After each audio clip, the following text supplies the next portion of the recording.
दोस्तों, बंगाल से ऐसी खबर आ रही है जिसे सुन करके आप सन्न रह जाएंगे। ममता बनर्जी ने साफ किया इनकार इस्तीफे देने से। उन्होंने कह दिया कि ना मैं लोक भवन जाऊंगी और ना मैं इस्तीफे दूंगी। जो करना है भारतीय जनता पार्टी को कर लो, लेकिन मैं इस्तीफे साफ देने से इनकार कर दिया। इतना ही नहीं, उन्होंने वोट चोरी तो ईडी, सीबीआई और सेंट्रल फोर्सेज का भी गलत इस्तेमाल करने का उन्होंने आरोप लगाया। तो वहीं बीजेपी कार्यकर्ताओं द्वारा जागीर जो वहां के वर्कर हैं टीएमसी के, उनके दफ्तरों में भी तोड़फोड़ की खबर आ रही है। वही चीज अब देखने को मिल रहा है जो बंगाल में सुनने को खबर पहले मिलता था जब ममता बनर्जी की सरकार होती थी, कि भाजपा के कार्यकर्ताओं के साथ मारपीट तोड़फोड़ होती थी। आज भाजपा की जैसे ही कल सोचिए, अभी शपथ ग्रहण भी नहीं हुआ, अभी रिजल्ट आए हैं और कुछ सीट अभी है जहां पे अभी भी काउंटिंग चालू है। यह इतिहास ही होगा अपने आप में एक बंगाल की चुनाव का, काउंटिंग का। और सोचिए, ऐसे समय में इस तरीके की तोड़ फोड़ की खबर आ रही है। यह क्या साबित करना चाह रही है? भारतीय जनता पार्टी को सत्ता मिली थी तो उन्हें कहीं न कहीं इसलिए मिली है कि इस चीज को ठीक करें। आपके ऊपर जिम्मेदारी बनती थी कि बॉर्डर एरिया है, आपने कार्यकर्ताओं को पूरे तरीके से बताएं, एक गाइडलाइन जारी करें कि हमें इस तरीके की राजनीति नहीं करनी है। अगर आप भी वही करते हो तो फिर इधर और इधर दोनों में क्या फर्क रहता है? फिर इधर वाले उसको मारेंगे, इधर वाले उसको मारेंगे। आपकी सत्ता है तो थोड़ा ज्यादा आप नुकसान पहुंचाएंगे, उनकी विपक्षता है तो शायद कम नुकसान पहुंचाएंगे, लेकिन नुकसान तो बंगाल का होगा इसमें। क्या एक समझ में आप लोगों को नहीं आ रहा है कि इसमें नुकसान किसका हो रहा है? नुकसान बंगाल का हो रहा है। आप सोचिए, इस तरीके की खबर आ रही है अभी बंगाल से, जो कहीं न कहीं जो वीडियो देख रहा हूं वो भयभीत करने वाली है। क्या हिंसा का एक केंद्र बनने जा रहा है बंगाल? आपको क्या लगता है, क्या इस तरीके की घटना होनी चाहिए? अगर हो रही है तो इस पे रोक क्यों नहीं? आपने चुनाव के लिए सेंट्रल फोर्स लगाया वहां पे पूरे तरीके से कि सही ढंग से चुनाव हो, और इस बार फिर अचानक चुनाव होते ही वो सेंट्रल फोर्स कहां चले गए भाई? उनका इस्तेमाल क्यों नहीं किया जा रहा है? क्यों खबर आ रही है तोड़फोड़ की?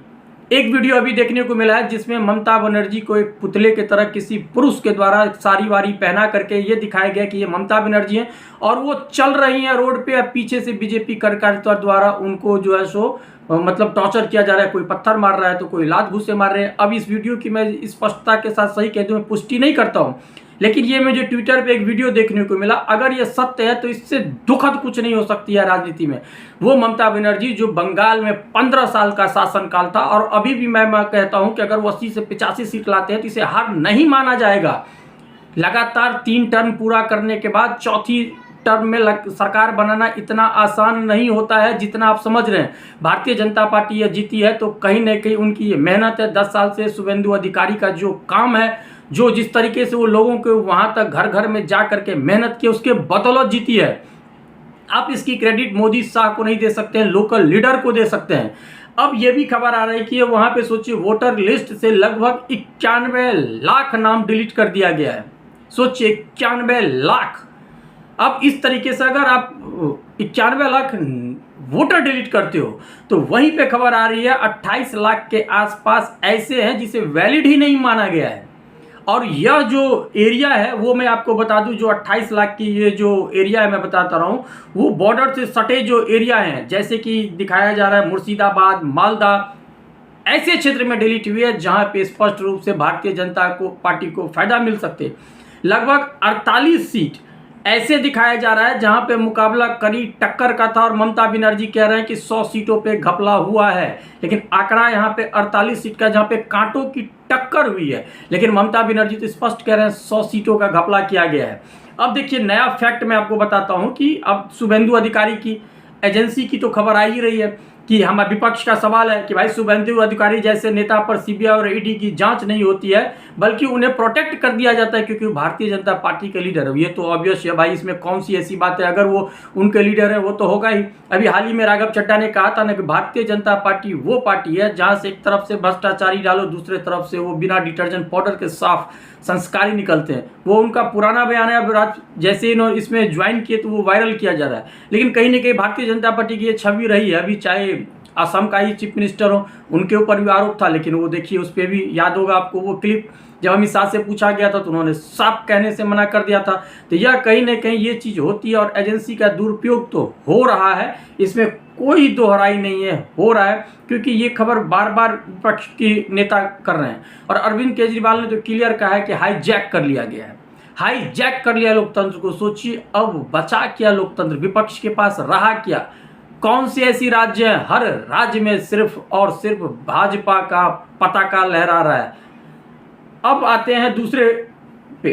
अब सोचिए ऑफिशियल चुनाव से ठीक पहले इलेक्शन कमिश्नर ने बंगाल की चीफ सेक्रेटरी नंदिनी चक्रवर्ती, जो होम सेक्रेटरी और डीजीपी जैसे टॉप ऑफिसर को हटा दिया है। टीएमसी ने इसे बायस्ड बताया था। यह हकीकत है। जब चुनाव समय आई थी तो उससे पहले जितने भी वहाँ पे थे ऑफिसर, सबको ट्रांसफर कर दिया गया और नए को वहाँ पे मॉनिटरिंग के लिए लाया गया था, जो कि शुरू से ही इस बात को लेके बवाल मचा हुआ है। अब देखिए इस्तीफा देने से अगर इनकार कर देते हैं तो सोचिए क्या होगा। इस्तीफा देने से इनकार कर देते हैं तो सबसे पहले बोलिए ये समझिए कि 7 तारीख तक इनकी कार्यकाल है ममता बनर्जी की। ऐसे में जो विधानसभा को भंग करने की स्पीकर के पास पूरी राइट है कि आप विधानसभा को भंग कर सकते हैं। तो इसमें कोई अभी ऐसी सरप्राइज होने की जरूरत नहीं है। हकीकत यह है कि अगर इस्तीफा नहीं भी देते हैं तो भी भारतीय जनता पार्टी की सरकार बनेगी। हाँ, उनका ये गुस्सा है, उनका रोस्ट है जो वो अभी प्रकट कर रही हैं, लेकिन बदले की राजनीति नहीं होनी चाहिए। ये मैं आपको क्लियर बता दूं भाई साहब, आप सत्ता में आए हैं तो काम करिए। वैसे काम आपके और भी स्टेट हैं, देख रहा हूं कितना काम हो रहा है, लेकिन काम करिए। हम तो वही कहेंगे, काम करिए, बदले की राजनीति ना करिए। अगर आपको करना ही है तो कंटिन्यू दूसरे टर्म में भी आनी है तो उसके लिए आपको कड़ी मेहनत करनी पड़ेगी, क्योंकि ऐसा अभी भी लग रहा है कि टीएमसी ममता दीदी को बंगाल के कार्यकर्ता नहीं भूली है। बहुत ऐसे वीडियो हैं जो इमोशनल वीडियो से आ रहे हैं जिसमें दुखी नजर आ रहे हैं कार्यकर्ता। तो आप ऐसी काम करिए जो सेकेंड टर्म आए। वैसे भाजपा जहां आती है लॉन्ग टर्म पारी खेलती है, तो यह भी कहीं ना कहीं विपक्ष ममता बनर्जी के लिए एक चिंता का विषय हो सकता है। ममता बनर्जी को इस पर भी काम करना होगा कि इनकी काम को रोरा कैसे बने और फुटेज कैसे लें, वो भी ममता बनर्जी जानती है। तो इस ममता बनर्जी को आप आसान लीडर नहीं समझिए। उन्होंने क्लियर कहा है कि मुझे फोन उद्धव ठाकरे, राहुल गांधी, सोनिया गांधी, तेजस्वी यादव, अखिलेश यादव, सभी जितने भी इंडिया गठबंधन के लीडर हैं सभी के द्वारा फोन आया है। तो ऐसे में सभी की एकजुटता क्या फिर से दिखाई जाएगी? वैसे इस गठबंधन की शुरुआत तो हमारे नीतीश कुमार चाचा जी ही बिहार से किए थे, लेकिन वो इससे खुद पीछे हट करके फिर से भाजपा को रिज्वाइन कर लिया। तो इसमें कितनी सच्चाई है? क्योंकि कभी कभी हम ये भी देखते हैं कि जहाँ पे जरूरत होती है वहाँ पे एक दूसरे के साथ नहीं होते हैं। दिल्ली में कांग्रेस केजरीवाल नहीं रहते हैं, यूपी में गठबंधन हो जाती है फिर हट जाती है, बुराई करने लगते हैं, बंगाल में गठबंधन नहीं हो पाती है। तो काहे का भाई साहब ये इंडिया गठबंधन? एकजुटता के साथ चुनाव लड़िए, तभी इस पे बात बनेगी। अगर नहीं लड़ते हैं तो क्या होगा? कहीं ना कहीं कांग्रेस को भी अपनी, मैं कहता हूं कि स्थिति को मजबूत करना पड़ेगा। ममता बनर्जी की जहां पे हार हुई वहां पे आपकी ये प्रदूषण की 2 सीटें जीत पाए हैं, तो यह भी आपके लिए भी चिंताजनक है कि केरल में आपने जीत लिया। चलो सही बात है कि केरल में आपने जीत लिया, लेकिन आपका खुद का क्या है वर्चस्व? आप पूरे तरीके से हर स्टेट से गायब हो रहे हैं। आपको मेहनत करनी पड़ेगी, कार्यकर्ता में जोश जगाना होगा। और जो आपके लीडर जो लगते हैं यंगस्टर जो काम करते हैं उनको आप दीजिए। जो पुराने हैं मैं कहता हूं उनको बोलिए कि आप एज ए सेंट्रल में आ जाइए। आप अगर हमारी सरकार बनती है तो हम आप पे उस लेवल पे फोकस करेंगे। एज ए विधानसभा जो स्टेट लेवल की थी वो आप यंगस्टर को दीजिए। देख लीजिए आप तमिलनाडु में क्या हुआ, पहली बार चुनाव लड़ा थलापति विजय ने, और बिना कोई अलायंस के सरकार बनाने जा रहा है। भाई साहब ये होती है यंगस्टर, ये होती है माइंडसेट, ये होती है सोच। तो इस दिशा में कांग्रेस को भी काम करने की जरूरत है।